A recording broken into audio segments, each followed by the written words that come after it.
We have acknowledged it on this podcast a few times before. I think we all know and agree that the first years of the roaring 20s of the 21st century are going to go down in history books as tumultuous, to say the very least. And while the headline stories of 2020 and the beginning of 2021 have been really focused on the worldwide COVID pandemic and the end of the Trump administration, we've actually also seen more progress and movement towards rectifying another centuries-long epidemic in the United States, America's ongoing struggle with racism and racial inequality.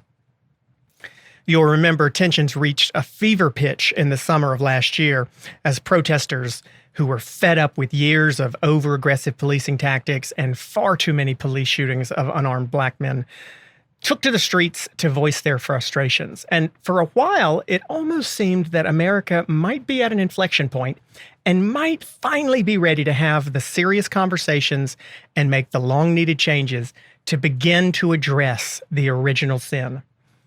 But as the chorus of progressive and equality-minded activists found opportunities to amplify their message, the counter-arguments from some in right-wing media and politics and on social media also began to get louder. And at times, it can seem that the divide has grown even larger. Some might even argue that a country that has far too long ignored and avoided discussing race has now delved into the topic so deeply that it permeates all parts of our lives. For many, that's a welcome change. For others, it's a fear. I'm Clay Aiken, and this week Politicon jumps into this topic again, but this time with a very specific question. How can the issues of racial inequality be addressed and combated without becoming an us versus them argument and dividing the nation along racial lines even further than it already is? Heather McGhee is an author, an economist, and an academic whose new book, The Sum of Us: What Racism Costs Everyone and How We Can Prosper Together, is a masterpiece of thoughtful journalism, storytelling, and wise economic policy. In it, she argues that the politics of racial equity in America shouldn't be a zero-sum game, and that, in fact, stamping out racism and historically race-based policy in America will in turn do as much to help low and middle-income white Americans as anyone else. I'll ask her, why do conversations about race always end up feeling zero-sum? Is racism in America getting better, worse, or is it just more prominently being discussed? And how can we craft policies that build up all Americans while also tearing down racial biases? And of course, how the heck are we going to get along? Hi, Clay. How are you?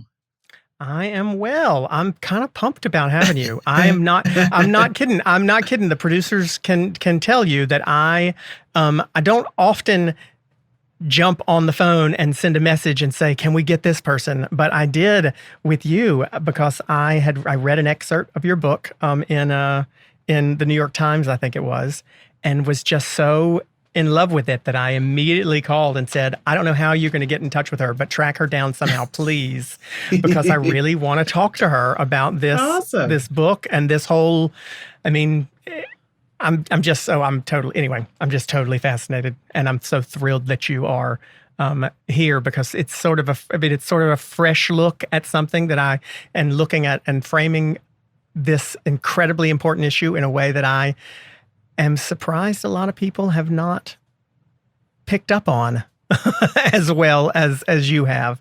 So, I just mostly want to get kind of started by talking about what brought you to write The Sum of Us. I've told people in the intro, the full title, The Sum of Us, though, is your new book. And what made you kind of realize that some of these discussions were becoming zero sum? Like, why are so many race discussions zero sum?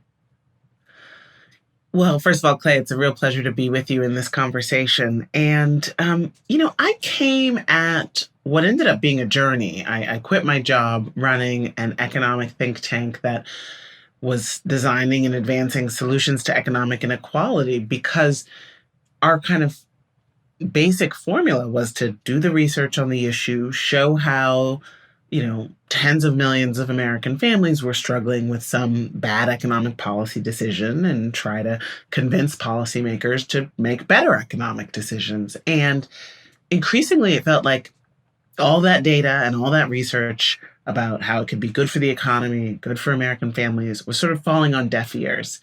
And it was falling on deaf ears because there was a group of legislators in Congress and in state houses who felt accountable to a set of voters who were seeing the world through a very different lens than the kind of dollars and cents rational economic self-interest that we assumed they would. And it was really that lens of the zero-sum story, the idea that progress for people of color would come at white people's expense. And that zero sum, that idea that, a dollar in my pocket must mean a dollar out of yours, has undergirded this resistance to the kinds of economic solutions that, yes, would help Black and brown people, and yes, would help people at the very bottom of the economic ladder too, but would also be good for our economy, would also help white people, would also help middle-class folks. And it's that sort of self-defeating bargain that I felt like I had to kind of change everything in my life to a certain degree to get to the bottom of, because otherwise we really weren't going to make progress in this country. Can you illustrate it by you telling people about the story of the pool, the city pool in Alabama? And I mean, because that story really grabbed me as, oh my God, see, this is sort of a perfect example of how race-based policy did one thing, but now it would, but had it not happened, it would have benefited everyone. Can you kind of give people how that, was that an inflection point for you? Was that story something for you that kind of illustrated it for you too? Yeah, this is something that, it's funny, it's sort of a Rorschach test. When people hear this, sometimes they think of their own childhoods and the lack of a public pool or this, private swim clubs in their own childhoods. And it's just been so interesting to go across the country and talk to people about this. But basically, the United States in the 1930s and 40s went on this building boom of public amenities, public libraries, schools, parks, and yes, pools. And these are not the kind of public pools that I'm ever used to seeing. These are not the kind of public pools that I'm used to seeing. These are these grand resort-style pools that used to house over 1,000 swimmers. And they were all over the country. They were paid for by public tax dollars. They were kind of a glittering concrete and water symbol of a broader government commitment to the American people having a high standard of living. That was kind of the envy of the world in the middle of the 20th century. And yet, like so much of those public benefits and those public policies, subsidies for housing, government paying the cost of college so that people could graduate with very little debt to no debt, all of these big public benefits, so much of that was done in the either explicitly racist basis, like our housing developments and our housing subsidies, which excluded Black families by design and by government law, or ended up actually only being really provided to Black families. Or ended up only really being provided to white families, like the benefits of the GI Bill, for example. And that meant that the public pools themselves were also reflective of that racial hierarchy. And many of them across the country were for whites only or were segregated. And then as the civil rights movement empowered Black families to say, hey, those are our tax dollars too that are funding these pools. We want our kids to swim.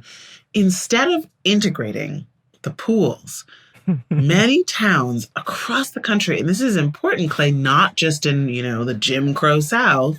You're right.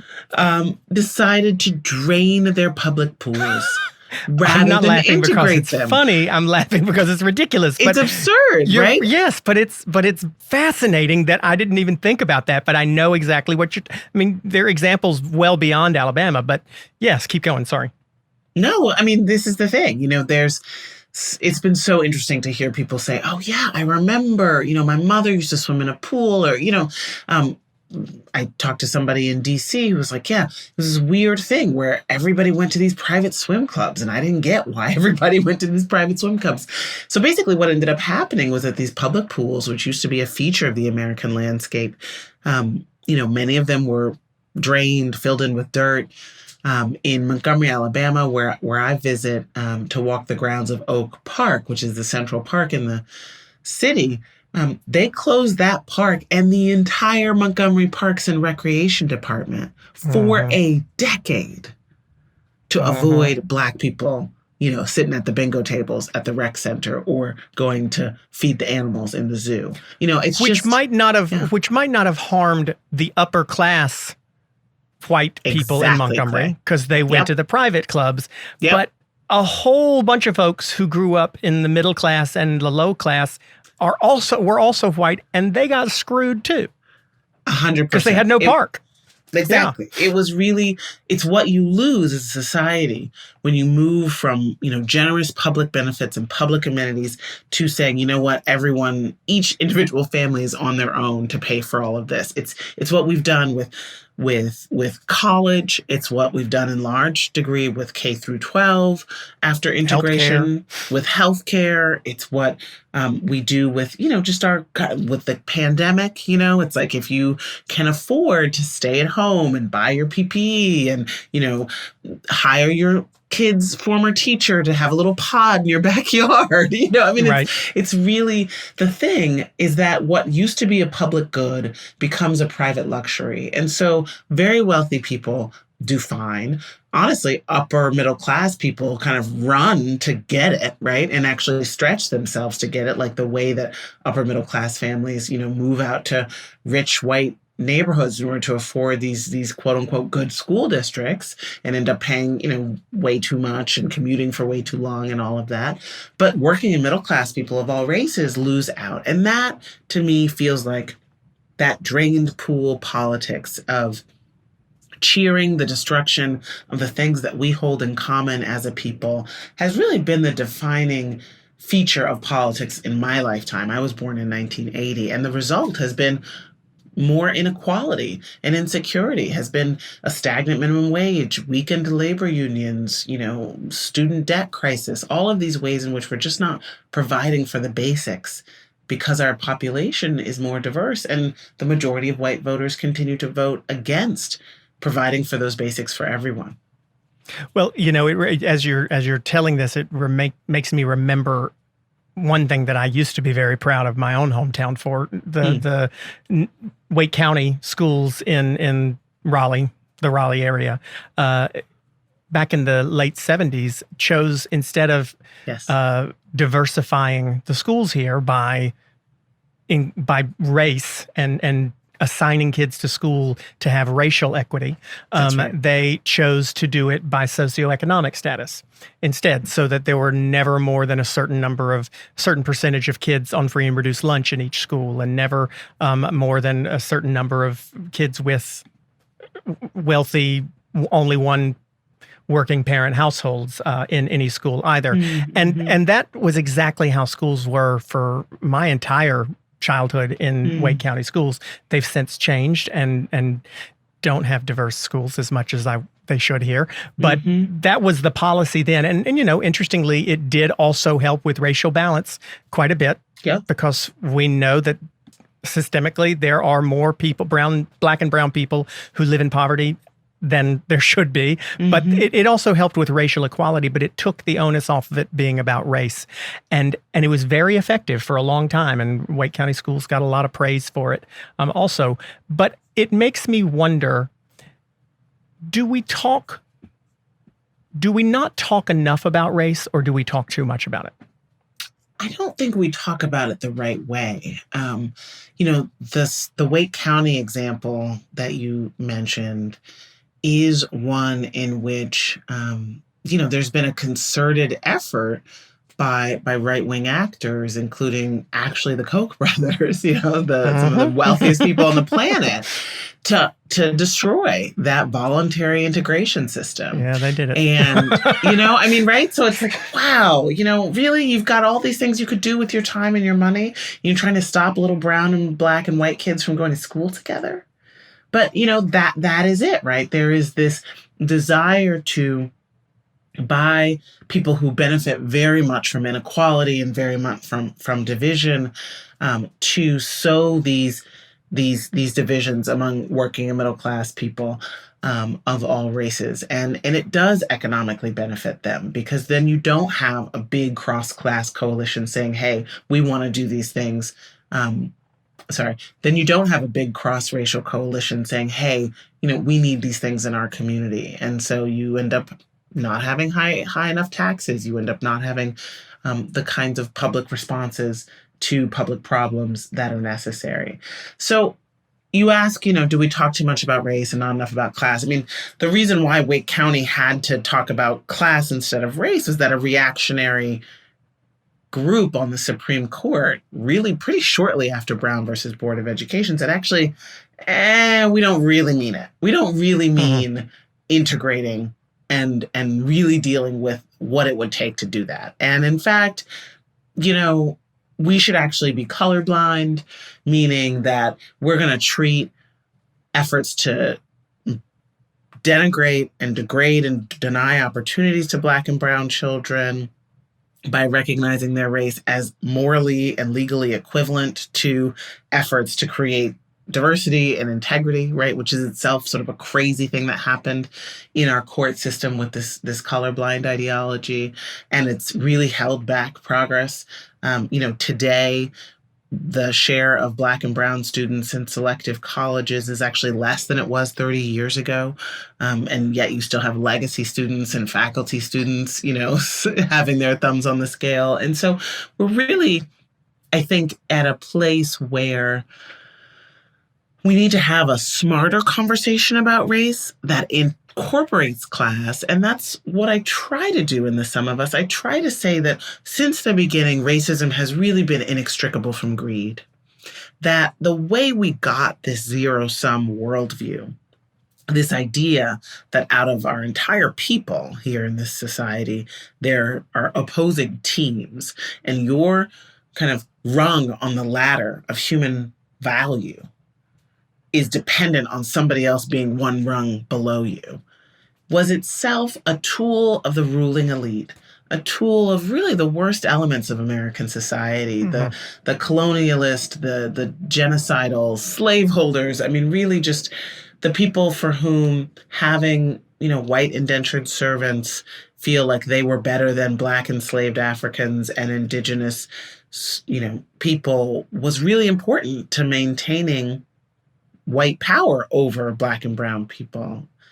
And we see that kind of theme over and over, generation against generation, right? Whereas this idea of job competition of, again, it's like, a dollar in a Black person's pocket must mean $1 out of a white person's pocket. And yet, the only people getting rich under that system are a pretty slim share of rich and powerful people.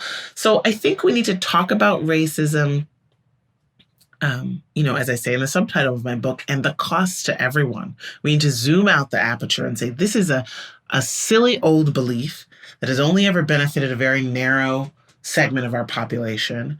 And in fact, there's so much more that we can gain through being in solidarity with one another and not pretending that those who are struggling today are somehow, different of character and therefore less deserving of help, which is the narrative that has undermined social solidarity and keeps, tens of millions of people struggling.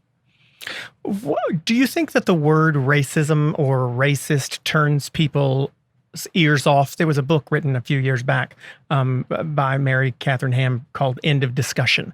And essentially she talks about how nowadays we've gotten to this place in society where if you have an R behind your name or a D behind your name, you really turn people decide to stop listening to you regardless of what you might have to say that's valuable. And I think that I wanted you on as a guest because I think there's so much value in what you have to say. But who do you think the audience is for your book? Who do you think, do you think that there are people who need to hear your message And I think there are lots who do. But do you think they are the people who will pick up this book? And if not, how do we make sure we get it to the people who need to hear it? That's such a good point. I mean, we really are in a place of very heightened negative partisanship where, just the idea of Republicans and the idea of Democrats really, is a sorting in a way that it really didn't used to be. And honestly, it's really along these issues of race, right? Mainly, it's been a sorting of white people.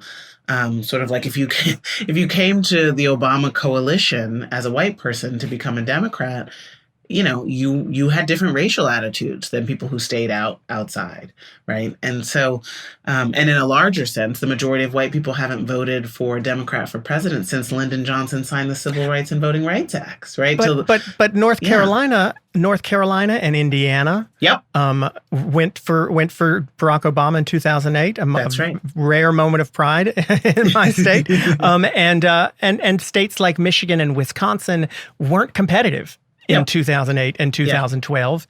And so there is an argument, I think, to be made that the country may not be completely racist, that a lot of people voted for Obama. I mean, it's the most fascinating group of people that your next book should be about. But if this one isn't already about them, but this is this group of people who voted twice for Obama, but then moved to Trump. And I wonder why Democrats clearly are able to attract them when they talk about policy, but lose them when they talk about sort of social issues or race issues, like this. These are people who voted for the first black president, some of them twice, but then were taken in by this us versus them argument 4 years later.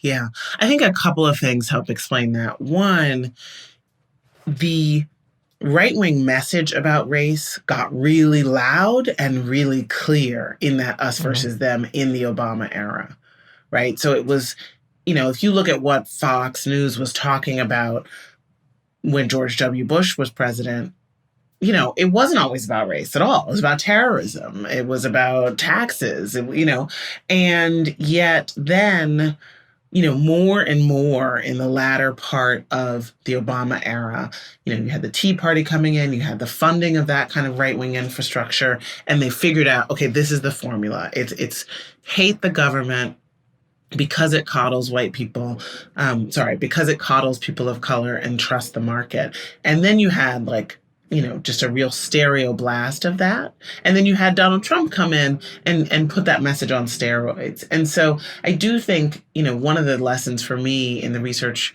to write The Sum of Us is that, everything we believe as humans comes from a story we've been told. And so I want to look at who are the storytellers? What is the story they're telling? How loud, are they? But I do think that this book is for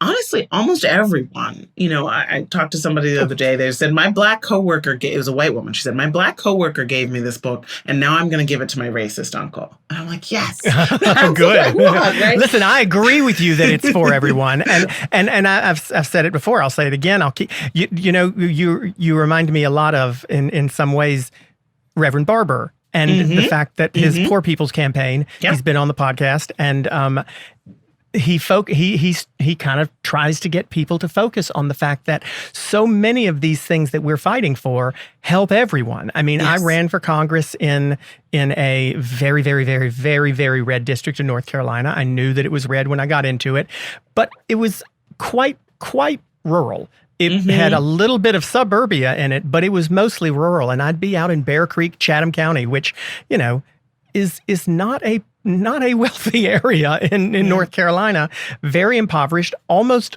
all white, and the same issues, the same government programs that serve people in the inner city were also serving people in Bear Creek, but they just didn't want to believe that, they were also getting help from the government. They were getting the earned income tax credit. We've seen on the right side of the media aisle, I'll call it. I'm not going to get into the Congress yet, but we've seen a lot of people in the right-wing media do this us versus them thing for quite a while. And it is evident when you go out into Bear Creek or you go into the places that you went in the Midwest and in the South, that people are voting against their own interests. I get that. And I think a lot of people get that. A lot of progressives get that also. But we're not, in my opinion, messaging it the right way to combat the messaging from the other side. So what you talk about in the book a lot is, I mean, it's far more folks who are listening, it is far more than policy driven. There's wonderful stories in it, and you illustrate what you're talking about so well. But there is a lot of policy heft to it. You came from a think tank. You're an economist, background. You know what you're talking about, which I love, and I love that it's policy driven. But so little of what gets done in America right now, Heather, is policy focused. It's so politics focused. That's right. And do you think that the message, I mean, I think you've already answered this a little bit, but I want to delve into it more. The messaging from equality-minded people, progressives, whether that be Democrats or some Republicans, but anyone who believes that systemic racism is a problem, who believes that there are racial issues in America that must be finally talked about and addressed, do you feel like the messaging is right, or what do we need to do to change the messaging? So I think that we need to expand the messaging. I think we are talking about, when we talk about racial injustice, we are talking about life and death for, our brothers and sisters in this society, right? And there needs to continue to be the work to create bridges of human empathy, because otherwise we will always be vulnerable to the attacks that try to divide us, right? So I don't think we should by any means give up on the idea that when you see, Tamir Rice be gunned down in seconds in Cleveland, a little 12-year-old boy, by the police, that you shouldn't, have a problem with that. Like, I think we need to continue to be clear that Black mothers and fathers live in a fear that no parent should have to live in. And we've got to recognize that when we say Black Lives Matter, it is the zero-sum story that makes people think, well, does that mean white lives don't matter? Right? That is not what folks are saying when we say Black Lives Matter. It has nothing to do with the need to make white life worse, right? By making sure that Black people are safe from police violence. So that is so important. And also, Clay, I do think that we need to do, in many ways, actually, it was sort of not that widely remarked upon, but what President Biden did in his first address on race as president. And, he's an interesting figure, right? The sort of Black president's best friend, who's a white guy from Scranton, and, really is in many ways someone who just doesn't get the goat up. That, he doesn't racially polarize in the same way that, Barack Obama did, or even that Hillary Clinton did. But he said in his first address, he says, "For too long, we've allowed a narrow, cramped view of the promise of this nation to fester. We've bought the view that America's a zero-sum game in many cases." He said, "If you succeed, I fail. If you get ahead, I fall behind. If you get the job, I lose mine. Maybe worst of all, if I hold you down, I lift myself up." So he really named it. And I think that's really important. He went on to say that racism has a cost for everyone, and that our society would obviously be so much better off if we didn't have these massive disparities. And I think that's a story that Democrats have to tell. I think it's a story that people who are promoting racial justice have to tell. I think it shouldn't require spelling it out this way, but if you recognize how deeply embedded that zero-sum story is, I think we just have to realize we have to say it, that when we talk about white privilege, right, the privilege to have a slightly better funded school, the privilege to not be afraid of the police, the privilege to have more access to healthcare, we're not saying that the world we want is one in which white people don't have those things. We're saying it's that Black people have them too. If the part of it that makes you happiest is the security of knowing that not only do you have it, but somebody else doesn't, then yeah, you're going to have to give that up. How did you choose which internet service provider to use? The sad thing is most of us really never get the opportunity to choose because ISPs operate sort of like monopolies in all the regions that they serve. They use that monopoly power. They take advantage of customers like all of us. We only have one choice, and then they give us data caps and streaming throttles, and the list goes on. But the worst part of it is you're sort of forced into taking the service from the internet service provider in your area. But once you do, a lot of them log your internet activity and then they go and sell your data to other big tech companies or to advertisers. So I don't want people seeing my business. I want to prevent ISPs from seeing my internet activity. So I protect all my devices with ExpressVPN, and I'm telling you folks, you should too. So you want to know how they do it. It's really just a simple app. You put it on your computer or your smartphone, and then it encrypts all your network data. And encrypts is a word that is for people far smarter than me, but it kind of makes it so that other people can't read it, essentially. And then they take all your data, they encrypt it, and then they send it through a secure server so that your ISP that you're forced into using can't see any of your activity, and therefore they can't sell your activity, and they can't target you for ads and all that stuff. And I mean, if you're like me, pretty much all your life is on the internet, what TV shows you watch, who you email, what news articles, what news sources you read from, and all the people you've messaged and everything. It gets tracked by tech giants, and then they sell your information for profit. That's the reason that I recommend ExpressVPN as the best way to hide your online activity from your internet service provider. All you got to do, you got to download the app, you tap one button on your device, and then you're protected. And ExpressVPN does all of this, and it doesn't slow down your connection at all. That's why it's the #1 rated service by CNET and Wired. So stop handing over your personal data to ISPs and other tech giants who mine your activity and sell off all your information. Protect yourself with the VPN I trust to keep me private online. Visit expressvpn.com/heck.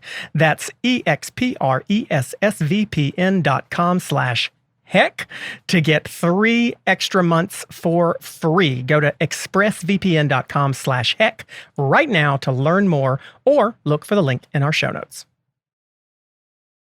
There are some people who have taken, I won't say that it's zero sum, but there are some people who do take a little bit more aggressive tack than you do. And I dare not ask you to comment on anyone in particular yourself, but I'll say it was very promising to me to see someone like Ibram Kendi, who is incredibly outspoken, the author of How to Be Anti-Racist, but who has at times caught a little bit of flack for some of the things that he has said.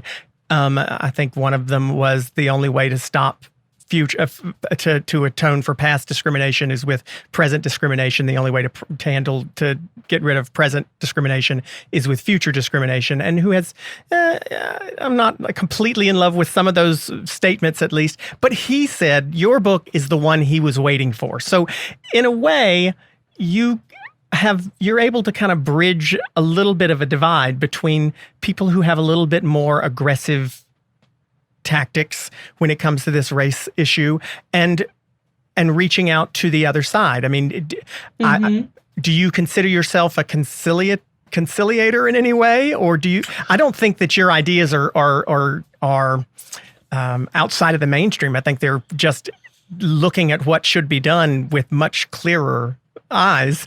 But there are some people who feel like. Well, let me ask you about this, reparations. What's your position on reparations and whether they should be addressed or be considered, or how, if they take place, they should be made? In The Sum of Us, I make it really clear that today's racial wealth divide, the fact that if you are an average white high school dropout family, you have more wealth than the average Black college graduate family. More home-owned You'll have equity. to explain that a little bit. More home equity, more savings, more in a stock account, more cash in the bank on average. Not because obviously, if you're a white high school dropout family that you've done more education or have better income or, quote unquote, work harder and are paid better than a college graduate Black family, but because of the way that history shows up in your wallet. Because so much of our financial cushion today is really about interest paid on decisions that were made long before we were born. And that is where we are being held back as a society, because Black and brown families, but particularly Black families who are doing everything they can, working multiple jobs, closing the education gap, despite having to do it by debt, because we stopped having the government pick up the tab for college, right? When Black and brown students went to college in great numbers, and yet still are facing this big divide that they can never, ever close. And that's because for the greater part of the 20th century, the government was incredibly generous at making avenues and subsidizing homeownership and savings and retirement security, and did it explicitly in a racist way. That is holding the entire country back. And so here's what I say about reparations. If you read my book, you both understand that racism has a cost for everyone, and that the formula that helped support white middle-class people today was done in a racially exclusive manner. And so, of course, imagine the benefit to Black families and to us all of your average Black family having $10,000, $15,000, $20,000 more in the bank, of there not being this kind of Black tax on home ownership where, we have a home ownership gap and a housing value gap that is really traceable to the maps that the federal government drew to exclude Black neighborhoods from subsidies and lending and mortgages. So that's what I call reparations. I think the resistance to reparations among many white people is twofold. And it really, both of those things come down to the zero sum. There's this sense that if Black people are getting something, that it has to cost me somehow, that it's going to be from me. And that's not true, right? It's the government that excluded, that drew the maps, that did the segregating, and therefore it's the government, which we all pay into today. Right, and people could make that argument that pay. But the amount of the taxes that each of us pay, 35 cents of what we pay goes to social programs anyway. So the even the percent that one person would pay, right, if we were to do reparations would be minimal. But I mean, make the argument to the young or middle-aged white man in Michigan who lives in a trailer and whose parents didn't have a job and who grew up, and there are going to be a lot of those folks who say, nobody in my family owned slaves. No one in my ancestry did. We were all too poor to do it. Are there not white families in America who could make the argument that they've really never gotten the opportunities that others have as well? Granted, yes, they do have the ability to walk down the street and not have to fear police officers. But economically, I mean, how do you make an argument for something like reparations to these voters who have run to Trump? I think you do it in a few ways. One, it can't be the only thing we do to solve economic insecurity today, right? I think we should do things like baby bonds, which give money to every child born in America, but give more money to parents and families that have low wealth, right? And so it's something called targeted universalism. You're saying everybody needs help, and we also need to recognize that, to take my pool metaphor forward, we need to refill the pool, right? The public pool for everyone. Right. And we need to recognize that some people are standing at 6 feet, some people are standing at 3 feet, right? That some people are totally underwater and some people are just, treading water. And that is because of public policy. And so we need to fix it in a public policy way. But ultimately, you're talking about this based on economic level, though, right? So the larger baby bonds to families who are socioeconomically disadvantaged. Is Yes, that but right? I'm talking about specifically wealth here. And by wealth, I don't mean income, right? So that means, as I said, that so let's say you've got, two waitresses, right? One is a white waitress, one is a black waitress. The white waitress may have an uncle who worked at GM and who left her some stock. The white waitress may have an aunt or a parent who left her a house. Those are the kinds of wealth things. That's not about the paycheck and the tips they bring home. So I just want to just clarify, because I want to make sure I'm following it. You're talking about a net worth based thing. So we're not talking about income level or what truly wealth and how much someone has. So if someone in West Virginia said, listen, I literally ain't got to my name but debt, and nobody in my family has ever had anything to their name but debt, those folks would be eligible for these extra benefits also. Is that right? This is still not a race-based thing, correct? That's right. That's baby bonds. So that's one way to do it. But I also think, ideally, we would have enough literacy in this country. So many people don't know the degree to which the government denied the opportunities for my parents and my grandparents as a Black woman to own things in this country, and then subsidized the ability of white families to own things.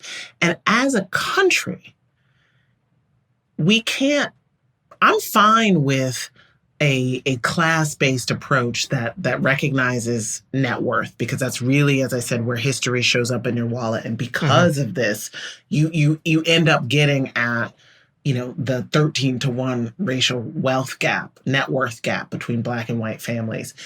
But I don't want to do it just because we're going to remain ignorant of a history that's barely even passed. You know what I'm saying? So that's what I mean. Like, it's fine if every American really knows that the federal government drew maps of this country and said, Negroes in this area, high risk, do not lend to this area. Right. Do not, if you have a housing development you want to build, you are required to include in the housing contracts that you won't sell to a Black person. And this is not in 17-something, 18-something. This is 1950, right? So I think I'm fine with us moving towards class-based stuff, but not out of ignorance, because that means that we are doomed to repeat it. And that means that the people who want to keep us ignorant of our very recent history are winning. And I think that reparations is seed capital for the America we are becoming. There's sometimes I think to myself, and again, I only have the experience in my own state of seeing some of this stuff, but I do think to myself, I feel like we ought to invest a little bit of money in educating white rural folks too, because the education level, you talk about ignorance, the education level in some of those areas is a part, and the willful ignorance in some of those areas is a part of why people don't know about the things you just talked about, and a part of why they are arguably, not all, obviously, my family is from the sticks. They're not all completely ignorant, but some of them are more susceptible to believing things that aren't true, for example. So is there not an argument to be had that we must do more in some of these rural areas to also bring them into the 21st century in the same way? I mean, it's interesting, that you would think that I'm not saying that. It's a funny zero sum, right? It's like, because I am an economic progressive. I think we need to have debt-free college, a high minimum wage, public schools that are like palaces in every single neighborhood. We need things like the Tennessee Valley Authority to bring rural broadband all over the country, right? I'm starting from a place of saying, from the hood to the holler, as Charles Booker would say, we need to reinvest in this country. And in fact, we stopped investing in this country when the country became more diverse. And that doesn't mean I think we should only invest in Black people now. I think our source of our greatness is the diversity of our people. And I think we have to invest in our people. So it's interesting to me that I there's just assumed. this, right? Yeah, That's it. exactly. No, listen, as you say it, I'm thinking to myself, well, that's interesting to me that I assumed that too, because I'm now thinking, I don't think she said that. But you're right. But I did assume that. And Mhm. I wonder why. And I'm going to not sleep tonight because of it. But I No, do no, wonder. sleep. But I do wonder why a little bit. And I wonder also, do you think that people are afraid? I mean, I've lost everything I've ever tried to compete in, so I have nothing left to lose at this point. I have no problem saying what I feel, but I do wonder: are there people who are? Do you feel like there is too much fear when it comes to talking about race issues, so all these issues that people are? I worry sometimes if I advocate for more spending for rural white areas in the country, that it will seem to others like I'm not saying we need to invest just as much into black neighborhoods and majority black schools. I worry about saying that myself. And I wonder if the reason that I said it here in the way that I did was because I worried you might think that I was talking zero sum. So do we all have a little bit of fear about even discussing these things? And isn't that the problem number one? Yeah, I think that's definitely a part of it. I think we're also, we're at the late stages of 50 years of draining the public pool, right? And so it does feel like, we're just fighting over crumbs. It does feel like obviously there won't be enough to go around. So you're going to have to choose, which families get help. But that's never been the way that any society has ever flourished. Well, it depends on who you talk to. I mean, the Republicans in Congress certainly thought there wasn't enough to go around for COVID relief, but we figured it out, right? I know. So that's a whole nother thing.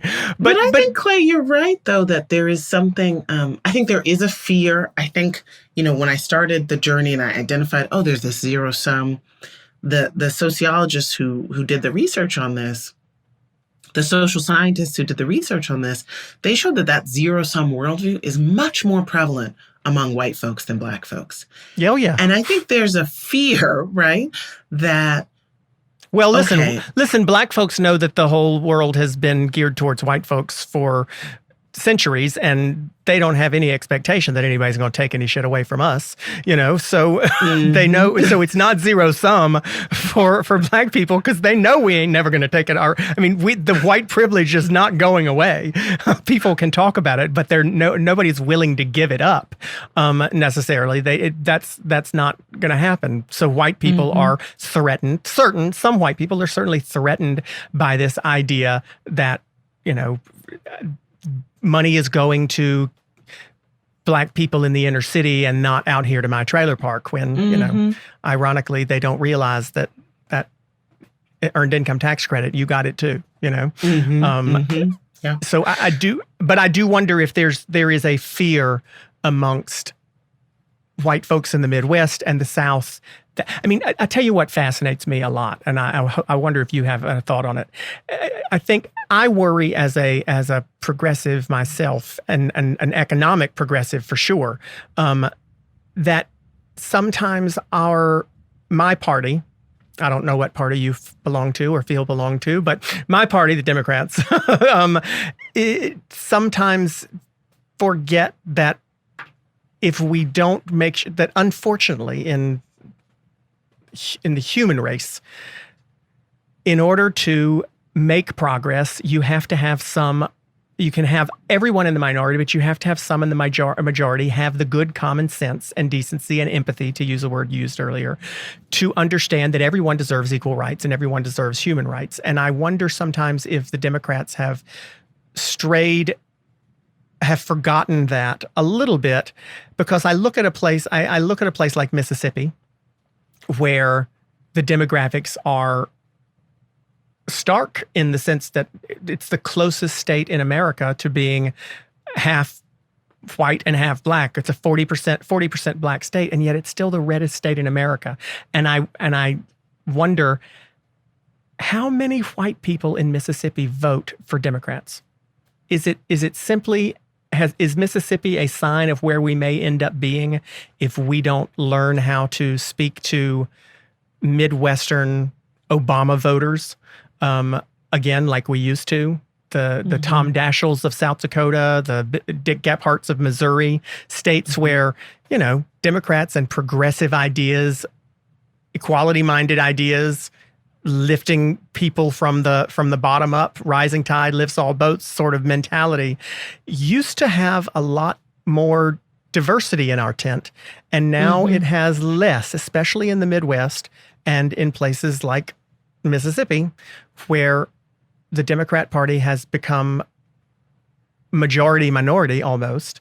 How do we avoid becoming a place like the demographics aren't changing enough in Mississippi to make Mississippi the blue state that God knows it should be, based on its racial makeup at least.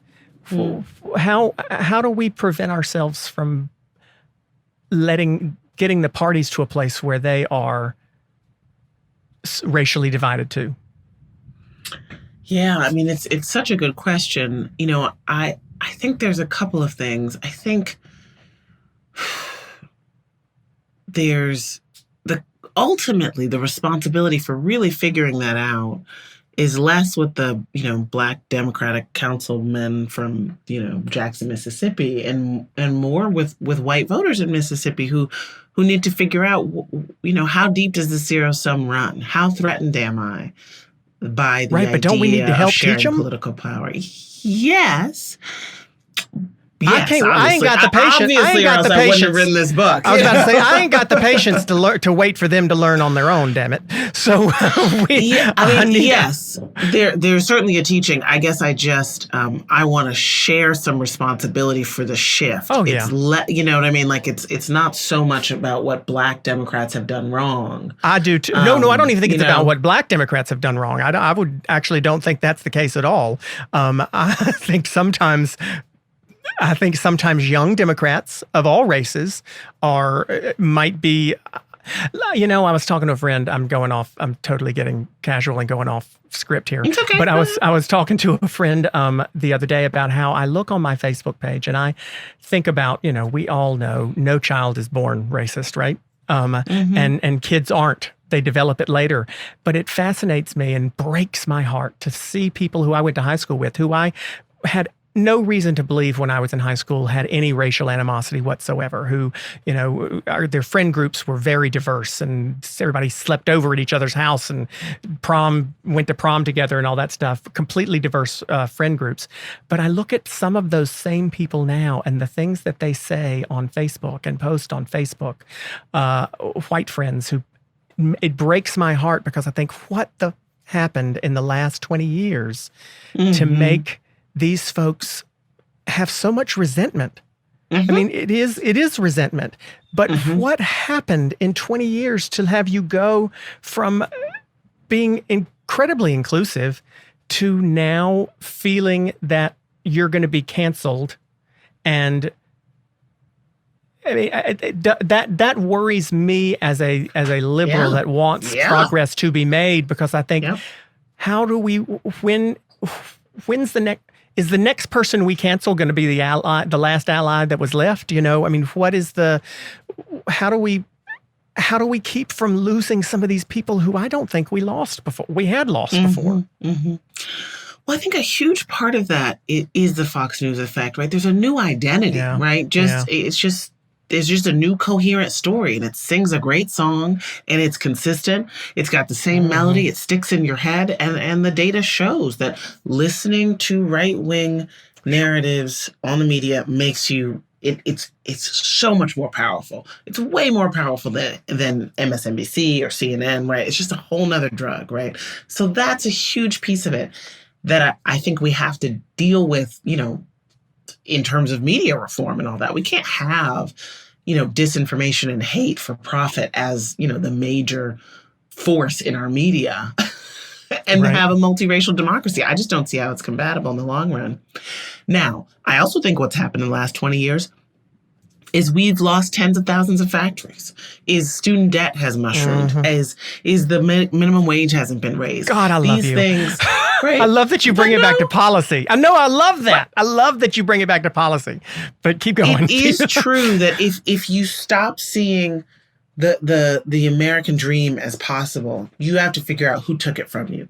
Yeah. And You And know, it's either, if you got somebody saying it's your black and brown neighbor, and and they or hate folks you from Mexico, exactly, and they hate you, then that's really appealing, and maybe that's easier for you to say than the person who took it is the white, wealthy guy who, frankly, is the person I want to be. Right? It's like that aspiration. I'd rather, choose to blame someone who's someone that society disdains than choose to blame someone who's somebody that society tells me I'm supposed to look up to. So that's where the story comes in. I absolutely think we need to refill the public pool, right? We need to have a massive guaranteed jobs program in this country. Listen, everybody who wants to get to work rebuilding this country should be able to do so. And I strongly believe that. And we need to do it in a way that is green, that helps us prepare for what is happening to our climate and to our infrastructure. And that should be a matter of public right. And you know who used to agree with me? Nearly 70% of white Americans before the civil rights movement, right? Did President Obama? I've got so many questions for you. I love that you bring it back to policy all the time. Bring it home. But I have so many questions I want to ask you, and I do need to get to some listener questions because folks wrote in some for you also. But okay, great. Did President Obama talk enough about race when he was president, or did he talk the right amount? Did he intentionally not do so? I mean, what are your thoughts on his? He intentionally didn't do so. I mean, I think, if you read his autobiography, it's pretty clear. But the problem is that race was always loud during his presidency. By every time he walked into a room, it's a black man. Every time he opened his mouth, it's a black man. And the right wing was really clarifying that this was going to be their core message, even more so than it had been, under Reagan and under Nixon and all of that, where it already was. This race was the conversation. And yet, because there was this idea that if Democrats didn't talk about race, they could avoid it, that we left our best communicator, out of the conversation. And so it was totally like the conventional wisdom among white Democrats who were advising President Obama that he shouldn't talk about race. But I think that I would have loved to have seen what he could have done to continue to do that bridge building that only he could have done and been more explicit about it. Do you think not talking about it? Do you think not talking about it helped him in places like Indiana, North Carolina, Wisconsin? I think it may have helped him. Because but not the country. And not the country, and not even his own party, right? So we have these historic losses, right? He was talking about it in the sense that he was black, right? And so him speaking, leading the country was already counter-stereotype. Him, being a kind of black person that white Americans would want to hang out with was already doing the work. But you need to do more when it's not just Barack Obama. And I think he certainly knows that now. Okay. I want to move on to some of the questions because we had a bunch that were written in for you, and I want to get to a few of the really good ones. You can send us your questions and comments. You know how to do that on Twitter or Instagram @Politicon, or you can email them in for our guests, podcasts@politicon.com. Jesse from Savannah, Georgia asks, are we further behind other nations when it comes to race, or are we just having the difficult conversations that many of them don't? Oh, that's interesting. That's a really good question, Jesse. So if you compare other nations that have, it's hard to find another nation that has our level of diversity and that has our history of being an apartheid state for so long. Where we were explicitly segregated, where it was in our laws and in our policies. So I was sitting here thinking, well, there are some diverse places like Canada, but you're right, they never had the systemic issues that we did with slavery, et cetera. Right. Jim Crow. And so Canada is a good parallel, right? But yes, they're doing a lot better. Yeah. They do a lot better, right? They do a lot better. They have as an ethos that their diversity is their strength. That's not our dominant ethos. So we're not doing as well as we could be and we should be. I think it's costing us in How did terms they of pull that off? global competitiveness.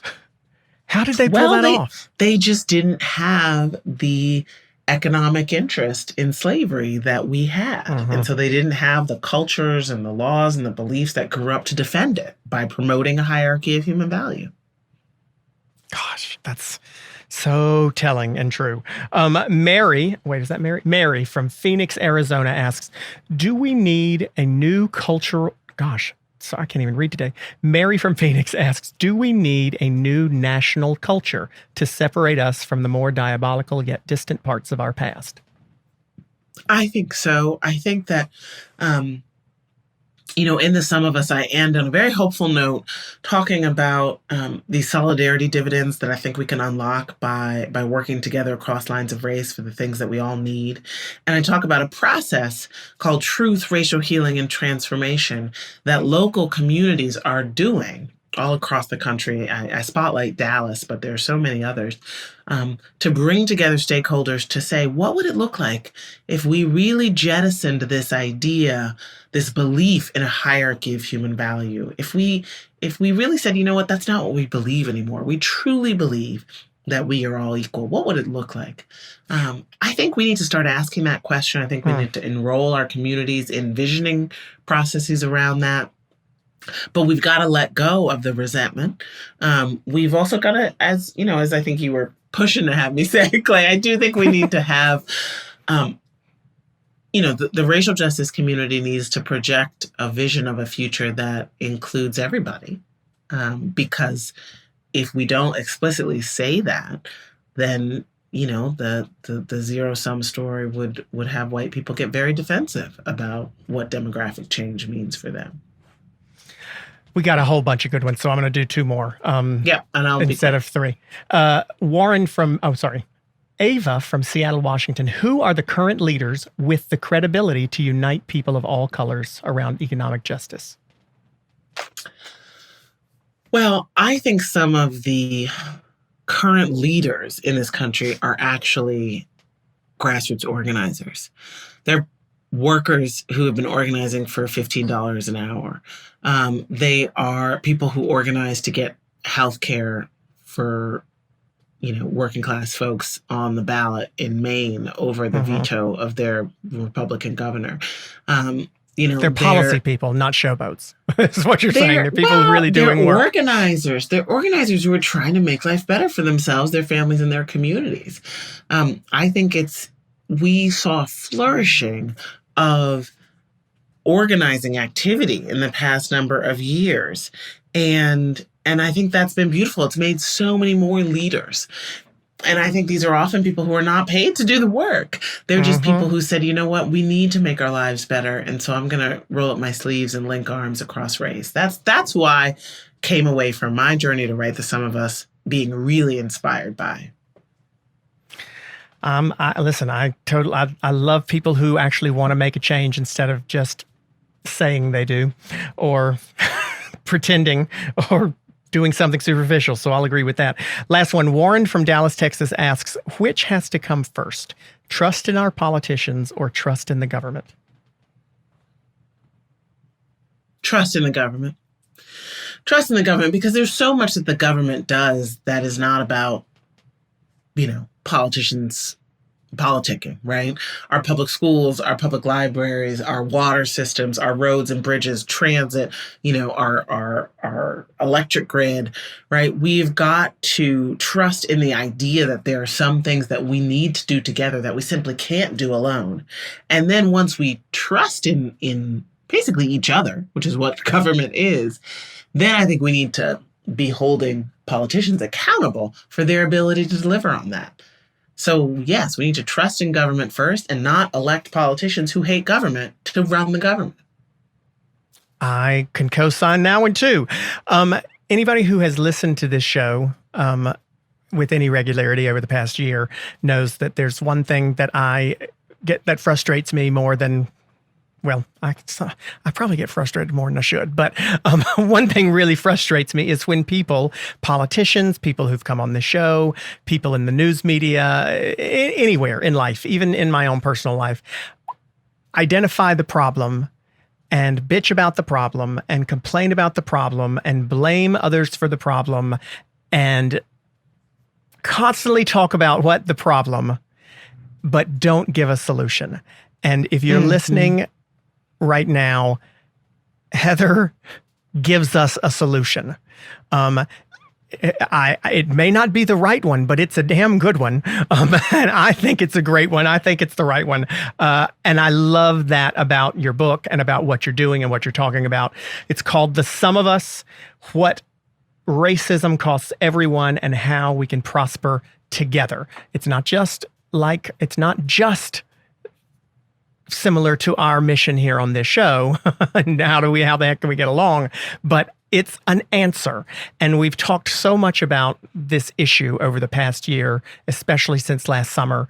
And we had, I believe it was Michael Steele on the show the week after George Floyd's murder. And I asked him, Heather, I said, is this just going to be another case of people getting outraged and people being pissed off because they've seen this video and a groundswell of support for action that turns into no concrete solutions? And he was hopeful. He was very hopeful that that time would be different. And here we are 9-10 months out from that. And I think about, qualified immunity still in place. I think about police unions protecting cops that don't deserve being protected, still in place. I think about the fact that district attorneys who rely on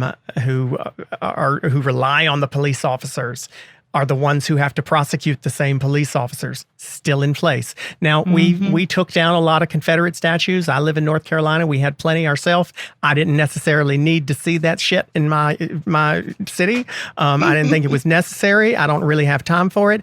But I do think that if I had to choose between keeping a Confederate statue on the Capitol grounds or preventing more unarmed black men from being killed, I would have chosen the latter, and I would have let the statue stay for now. And it gets very frustrating to me when I see a lot of superficial stuff happen and a lot of changes that look good on camera and are very Instagram worthy, but where the hell was the movement to actually end qualified immunity and end some of these things that were causing or perpetuating or allowing this violence to happen? No, but we all put black images of plain black pictures up on our Instagram for a day, so that solved the problem. That kind of shit pisses me off. I don't get involved with it. I don't want Confederate statues. I don't have any pride in the Confederate flag whatsoever as a Southerner. I don't want to see it, but I also don't waste my time with it because there's really important shit that actually will save people's lives more. And it ticks me off. I just went on a soapbox tear here. It ticks me off when people talk about the problem and talk about superficial things and don't really address answers to it. And I am so thankful to you for writing this book. If you are listening and you have had any interest in these episodes that we've discussed this topic so many times over the past year, I really urge you to go grab a copy of The Sum of Us, Heather McGhee, because it really is there's a reason that Ibram Kendi said it's the book he's been waiting for. I think it's one that we've all been waiting for because it identifies a problem, but it really lays out damn good solutions, and God bless you for it. Heather McGhee, how the heck are we going to get along? Thank you so much, Clay. We're going to get along by rejecting the zero-sum idea that progress for people of color has to come at white folks' expense.